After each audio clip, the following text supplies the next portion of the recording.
एक गांव में एक मजदूर रहा करता था जिसका नाम हरी राम था। उसके परिवार में कोई नहीं था। दिन भर अकेले मेहनत में लगा रहता था। दिल का बुरा बहुत ही दयालु और कर्मों का भी बहुत अच्छा था। मजदूर था इसलिए उसे उसका भोजन उसे मजदूरी के बाद ही मिलता था। आगे पीछे कोई नहीं था इसलिए वो इस आजीविका से असंतुष्ट था। एक बार उसे एक छोटा सा बछड़ा मिल गया। उसने खुशी से उसे पाल लिया। उसने सोचा आज तक वो अकेला था, अब वो इस बछड़े को अपने बेटे के जैसे पालने लगा। हरी राम का दिन उसके बछड़े से ही शुरू होता था और उसी पर ख़त्म होता था। रात दिन उसी की करता और उसी से अपने मन की बात करता। कुछ समय बाद बछड़ा बैल बन गया।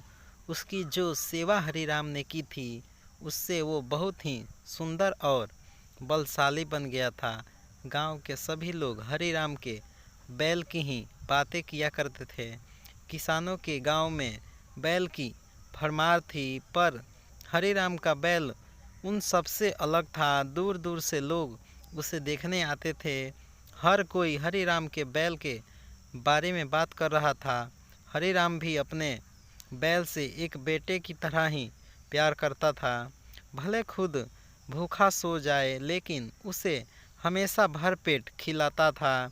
एक दिन हरिराम के स्वप्न में शिव का नदी बैल आया। उसने उससे कहा कि हरिराम, तुम एक निस्वार्थ सेवक हो। तुमने खुद की तकलीफ को छोड़कर अपने बैल की सेवा की है, इसलिए मैं तुम्हारे बैल को बोलने की शक्ति दे रहा हूँ। इतना सुनते ही हरिराम जग गया और अपने बैल के पास गया।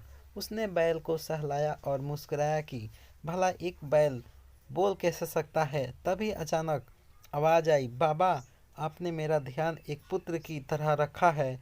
मैं आपका आभारी हूँ और आपके लिए कुछ कहना चाहता हूँ। यह सुनकर हरिराम घबरा गया। उसने खुद को संभाला और तुरंत ही बैल को गले लगाया। उसी समय से वह अपने बैल को नंदी कहकर पुकारने लगा। दिन भर काम करके आता और नंदी से बात करता।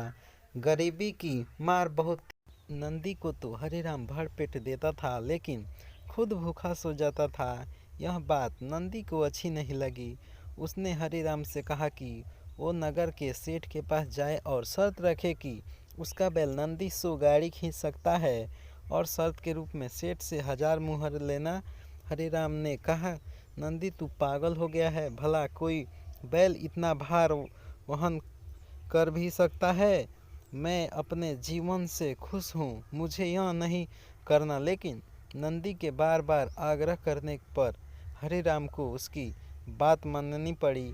एक दिन डरते डरते हरिराम सेठ के दीनदयाल के घर पहुंचा। दीनदयाल ने उससे आने का कारण पूछा। तब हरिराम ने शर्त के बारे में कहा।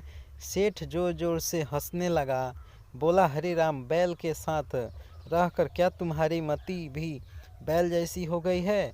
अगर शर्त हार गए तो 1000 मुहरे के लिए तुम्हें अपनी झोपड़ी तक बेचनी पड़ेगी। यह सुनकर हरिराम और अधिक डर गया, लेकिन मुंह से निकली बात पर मुकर भी नहीं सकता था। शर्त का दिन तय किया गया और सेठ दीनदयाल ने पूरे गांव में ढोल पिटवाकर इस प्रतियोगिता के बारे में गांव वालों को खबर दी और सभी को यह अद्भुत नज़ारा देखना बुलाया। सभी खबर सुनने के बाद हरिराम का मजाक उड़ाने लगे और कहने लगे कि यह शर्त तो हरिराम ही हारेगा। यह सब सुनकर हरिराम को और अधिक डर लगने लगा और उससे नंदी घृणा होने लगी।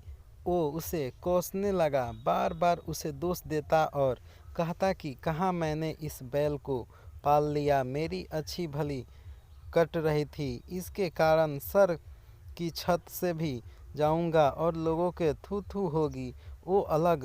अब हरिराम को नंदी बिल्कुल भी रास नहीं आ रहा था। वह दिन आ गया जिस दिन प्रतियोगिता होनी थी। सब माल से भरी गाड़ियों के आगे नंदी को जोता गया और गाड़ी पर खुद हरिराम बैठा। सभी गांव वाले यह नज़ारा देख हंस रहे थे। और हरी राम को बुरा भला कह रहे थे। हरी राम ने नंदी से कहा, देख तेरे कारण मुझे कितना सुनना पड़ रहा है। तुझे बेटे जैसा पाला था और तू मुझे सड़क पर लाने का काम। हरी राम के ऐसे घृणा शब्दों के कारण नंदी को गुस्सा आ गया और उसने ठान लिया कि वो एक कदम भी आगे नहीं बढ़ेगा और इस तरह हरी राम शर्त हार गया। सभी ने उसका मजाक उड़ाया और उसे अपनी झोपड़ी सेठ को देनी पड़ी। अब हरी राम नंदी के साथ मंदिर के बाहर पड़ा हुआ था और नंदी के सामने रो रो कर उसे कोस रहा था। उसकी बात सुन नंदी को सही नहीं यह और उसने कहा, बाबा हरी राम, यह सब तुम्हारे कारण हुआ। यह सुन हरी राम चौंक गया। उसने गुस्से में पूछा कि क्या किया मैंने? तुमने भाग खा रखी है क्या? तब नंदी ने कहा कि तुम्हारे प्रेम के बोल के कारण ही भगवान ने मुझे बोलने की शक्ति दी और मैंने तुम्हारे लिए यह सब की सोची, लेकिन तुम उल्टा मुझे ही कोसने लगे और मुझे बुरा भला कहने लगे। तब मैंने ठान मैं तुम्हारे लिए कुछ नहीं करूँगा, लेकिन अब मैं तुमसे फिर से कहता हूँ कि 100 गाड़ियाँ खींच सकता हूँ। तुम जाकर फिर से शर्त लगाओ और इस बार अपनी झोपड़ी और 1000 मुहरे की शर्त लगाना। हरी राम की वह कहता है और फिर से शर्त के अनुसार 100 गाड़ियाँ तैयार कर उस पर नंदी को जोता जाता है और फिर से उस पर हरे राम बैठता है और प्यार से सहलाकर उसे गाड़ियाँ खींचने कहता है और इस बार नंदी यह कर दिखाता है जिसे देख सब स्तंभ रह जाते हैं और हरे राम शर्त जीत जाता है। सेठ दीनदयाल से उसकी झोपड़ी और 1000 मुहरे